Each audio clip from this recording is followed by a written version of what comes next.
신앙 고백 드림으로 성령신 예배 드리겠습니다. 전능하사 천지를 만드신 하나님 아버지를 내가 믿사오며 그 아들 우리 주 예수 그리스도를 믿사오니 이런 성령으로 잉태하사 동정녀 마리아에게 나시고 본교 빌라도에게 고난을 받으사 십자가에 못 박혀 죽으시고 장사한 지 사흘 만에 죽은 자 가운데서 다시 살아나시며 하늘에 오르사 전능하신 하나님 우편에 앉아 계시다가 저리로서 산 자와 죽은 자를 심판하러 오시리라. 성령을 믿사오며 거룩한 공예와 성도와 서로 교통하는 것과 죄를 사해 주시는 것과 몸이 다시 사는 것과 영원히 사는 것을 믿사옵나이다.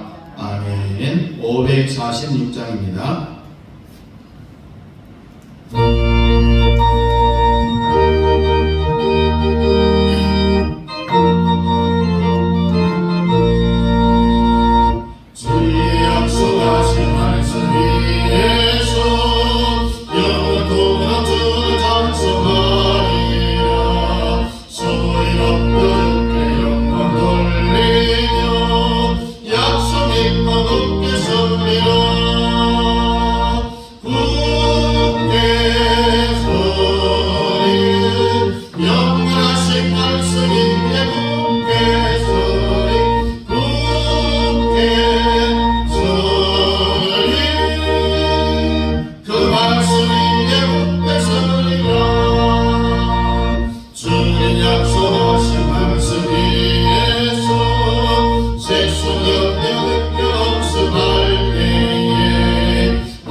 동성으로 하박국서 1장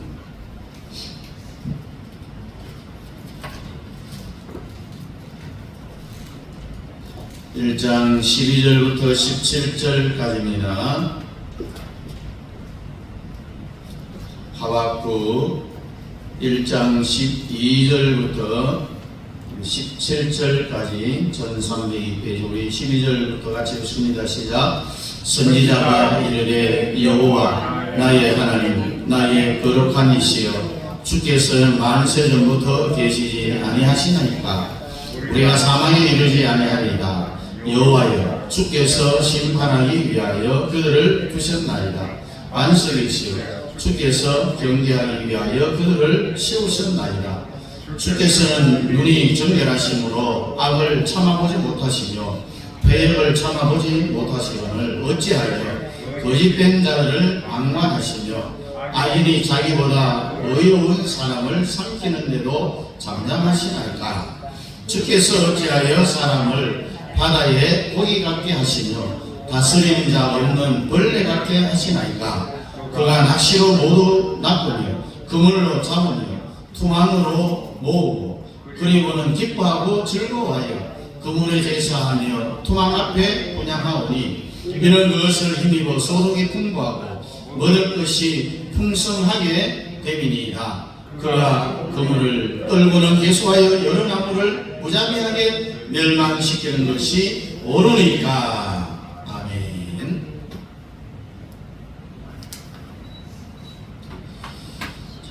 따라합니다. 하박국의 두 번째 질문. 하박국의 두 번째 질문입니다. 어찌하여 어느 때까지니까?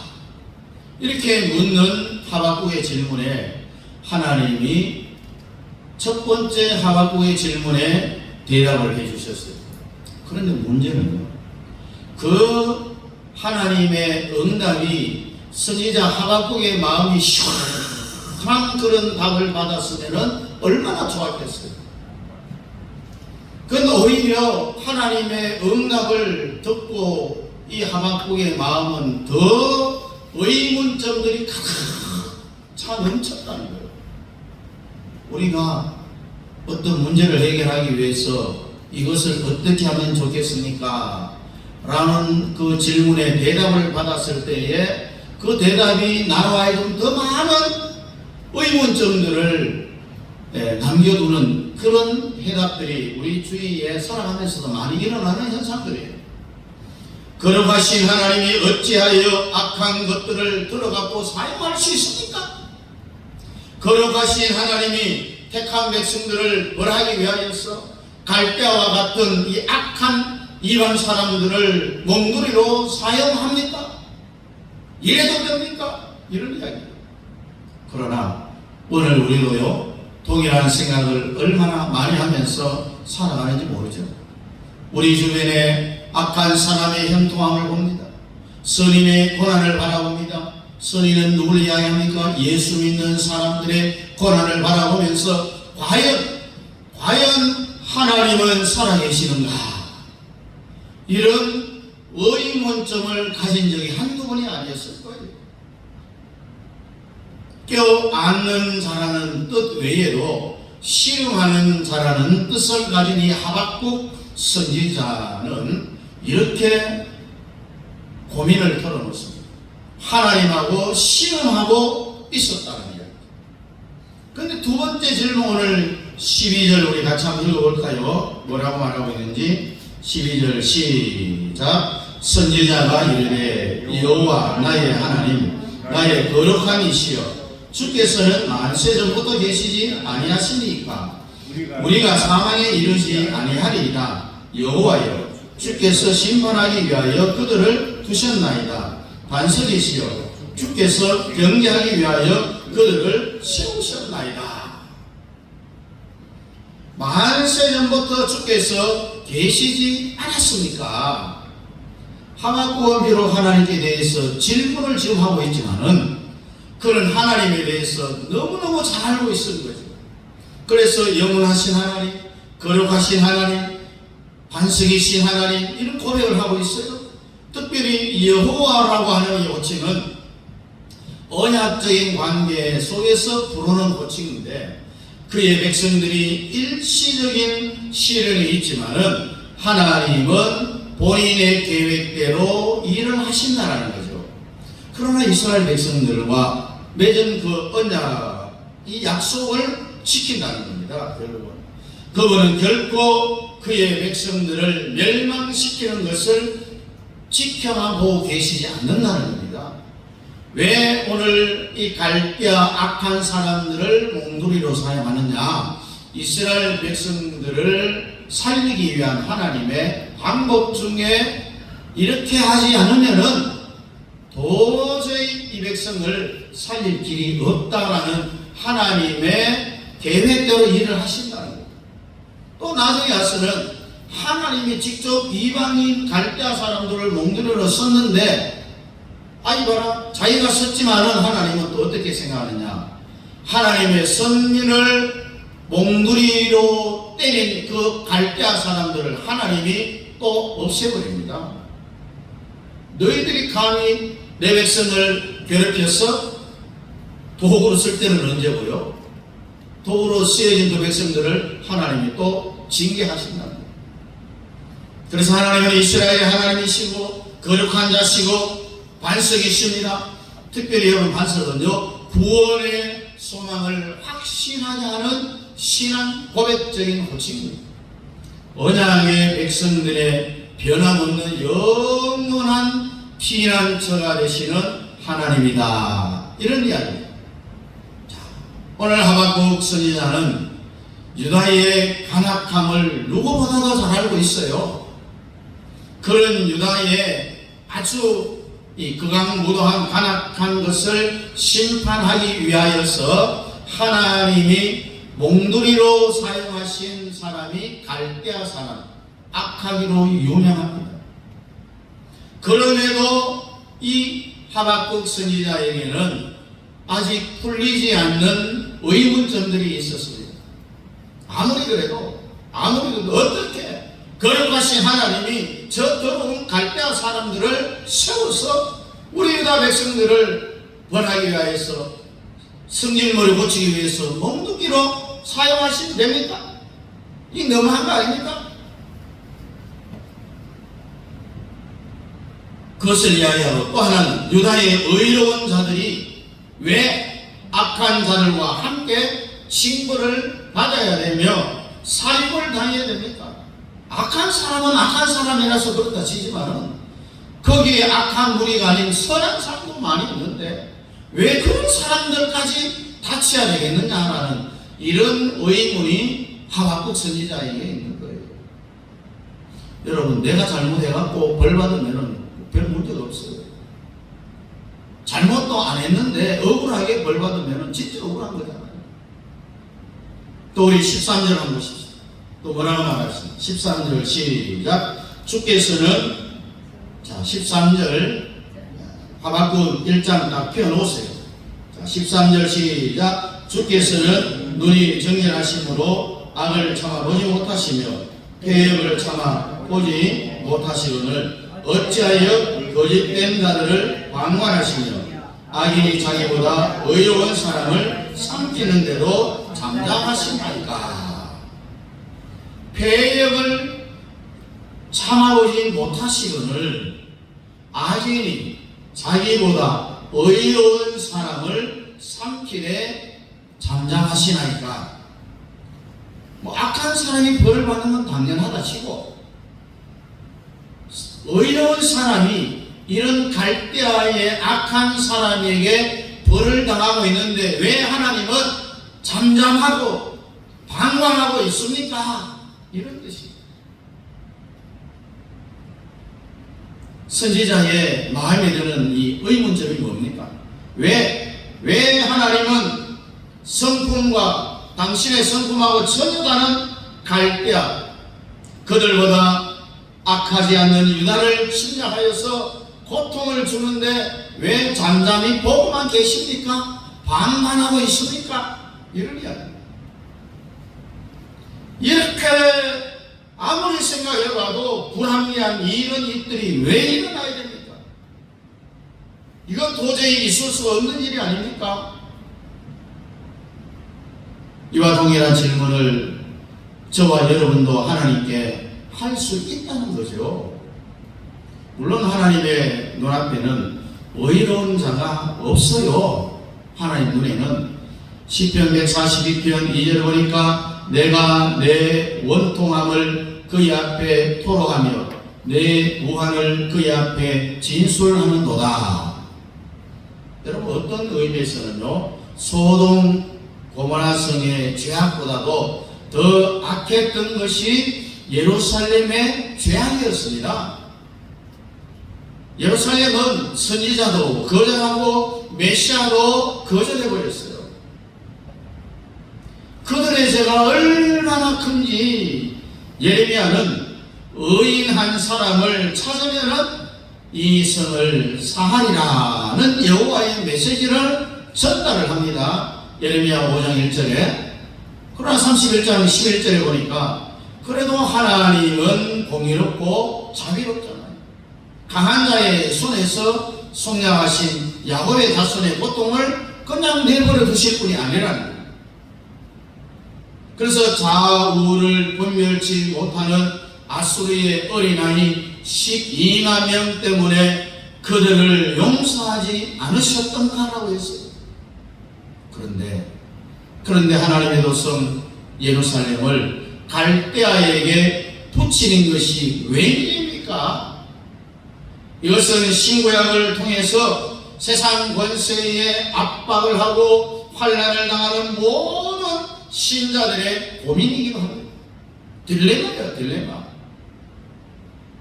악한 사람은 악하다해서 벌을 받는 것은 이해가 되는데, 그러나 거기에 전혀 상관하지 않는 서민들, 어린아이들이 왜 고통을 당해야 되는 그 이유를 알지를 못했어요. 그래서 진정이 하박국은 고난받는 의인들을 바라보면서 정말 마음으로 안타까운 그 심정을 토로하고 있다는 거죠. 자, 오늘 14절 이하에 보니까 주께서 어찌하여 사람으로 바다에 어둑 같게 하시며 곤충 같게 하시며.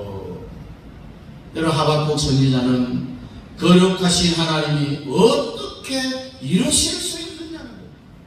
그렇게 물어봅니다. 이제 그는 하나님 없는 백성들의 처참함을 어디에 비유하느냐? 바다의 어둑, 주권자 없는 곤충에 비유를 하고 있습니다. 이 말은 갈대아의 공격에 속수무책이라는 거예요. 다 쓰러져요. 그 백성들의 쓰러지는 속수무책인 쓰러져가는 백성들의 모습을 바라보면서 오히려 그의 원수 갈대아는 전쟁에 승리했잖아요. 그래 포로들을 노예 시장에 돈 받고 팔고 갈취하고 그들의 삶이 더 풍성해져 갖고 마치 물고기를 많이 잡은 어부의 즐거움에 비교를 하고 있어요. 그 모습을 보는 선지자의 마음은 찢어지는 거예요. 얼마나 아팠겠습니까? 일찍 선지자 이사야를 보세요. 우리 이사야 63장 19절에 보니까 우리는 주의 다스림을 받지 못하는 자 같으며 주의 이름으로 칭함을 받지 못하는 자 같이 되었나이다 라고 탄식을 하고 있어요. 탄식을. 갈대아의 힘은 점점 세력을 더해서 그 힘으로 자신들의 신을 삼았다라고 했어요. 여러분, 아수르도 아주 완악하고 교만한 마음으로요. 이사야 10장 13절 보니까 나는 내 손의 힘과 내 지혜로 이 일을 행하겠나니 나는 총명한 자라. 이제 갈대아도 똑같이 자신의 힘의 상징인 그물과 초망 여기에 제사하며 분양하며 신으로 섬겼다라고 오늘 본문에 말씀을 합니다. 여러분, 인간의 이 탐욕, 탐심이 우상이다, 우상. 그것처럼 교만도 우상이라는 겁니다. 인간들이 승리는 우상이라는 본래의 그 인간의 마음에 세워진 허상에 불과하다고 에스겔서 14장 4절에 말하고 있어요. 자, 요약하면은요, 선지자 하박국은 세 가지를 하나님 앞에 질문을 하고 있어요. 하나님의 거룩한 백성에 대해서, 또 의지할 것 없는 백성들의 상황에 대해서, 또 하나는 갈대아가 이렇게 오만한 것에 대하여서 하나님 앞에 질문하고 하나님 앞에 고발해갖고 이 하나님의 마음을 한번 바꿔보고 싶은 그런 마음이었거든요. 그것이 과연 옳은 것입니까요? 언제까지 그렇게 두고만 보실 것입니까? 하나님께 그렇게 질문을 하잖아요. 그 해답이 2장에 나와 있어요. 시편 46편 10절은 다음과 같이 말하는데요. 너희는 가만히 있어 내가 하나님 됨을 알지어다 라고 했습니다. 이 말은 하나님하고 변론하지 말라는 이야기입니다. 하나님이 알아서 다 일을 하시고 결말을 만들어 주시기 때문에 너희는 내가 하나님이 어떻게 일을 진행하고 어떻게 결과물을 내는지 가만히 보고만 있어. 왜 자꾸 말을 하고 그러냐? 잠잠하라.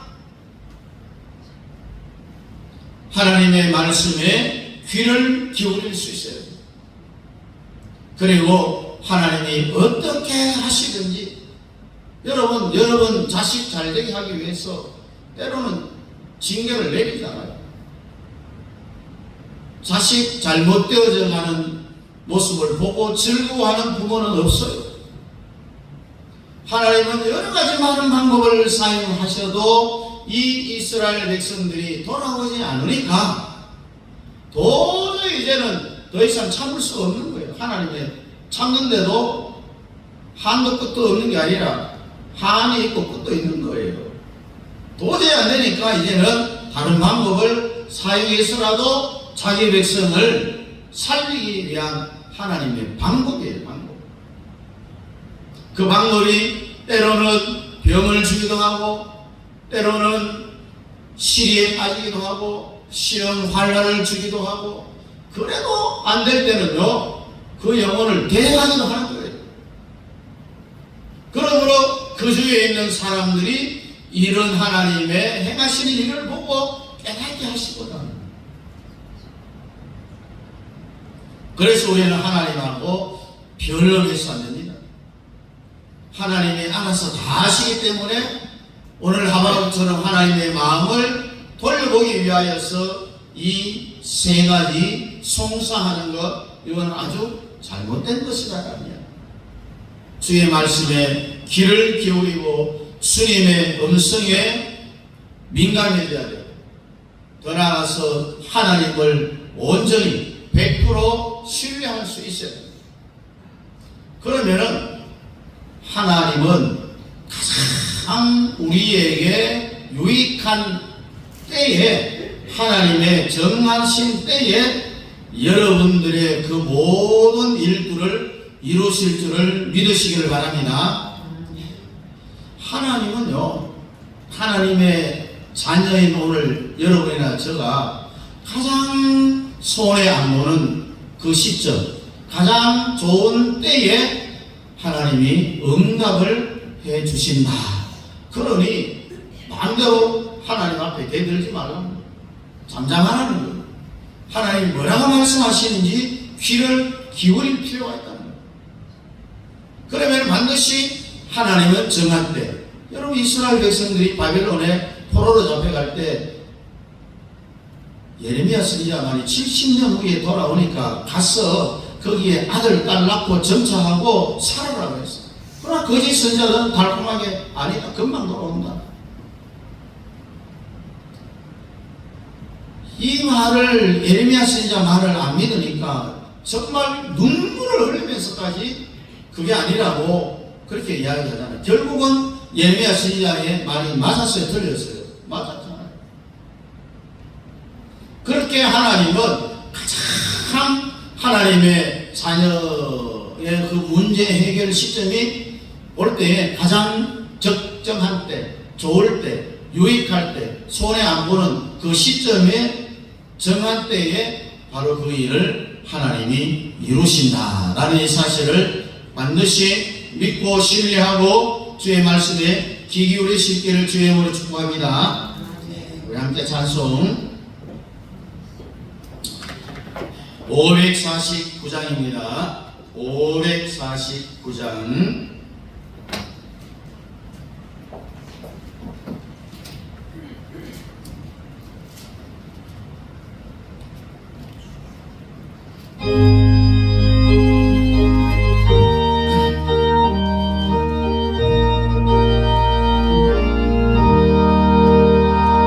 내 주여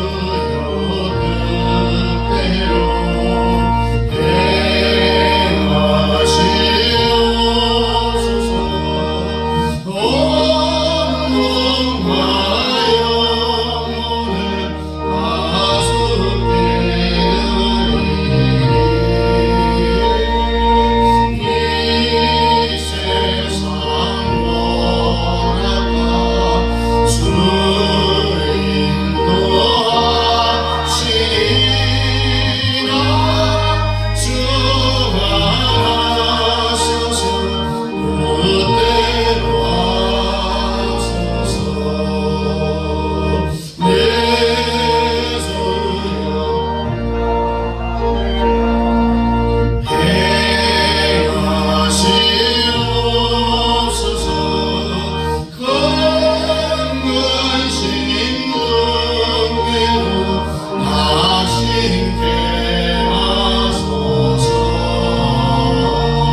집사님 또 저희 가정에서 범사에 감사했고 작정한 성도의 헌금을 드렸습니다. 기도하겠습니다.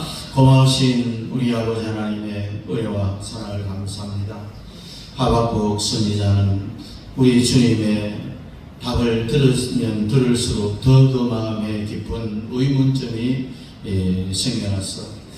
아버지 하나님, 정말 우리는 하나님의 말씀에 귀를 기울이고 또 하나님은 언제나 정한 때에 가장 유효적절한 시기에 또 우리가 손해보지 않는 그때를 하나님이 우리에게 응답해 주신다는 사실을 믿고 끝까지 우리 아버지 하나님을 신뢰할 수 있는, 그래야 하나님의 뜻을 잘 받들고 숨길 수 있는 우리의 삶이 될 수 있도록 주님 도와주옵소서. 예수 그리스도의 은혜와 하나님 아버지의 놀라우신 사랑과 성령 하나님의 위로교통 충만 역사하심이 하나님을 신뢰하고 귀를 기울이고 잠잠하여 하나님의 뜻을 기다리며 끝까지 인하기를 원하는, 그래야 하나님의 큰 역사를 체험하기를 원하는 사랑하는 성도들 머리머리 위에와 가정과 자녀들과 직장과 기업과 특별히 협력하는 선교사님들의 사역과 가정 자녀들 머리 위에 우리 남인 교회 위에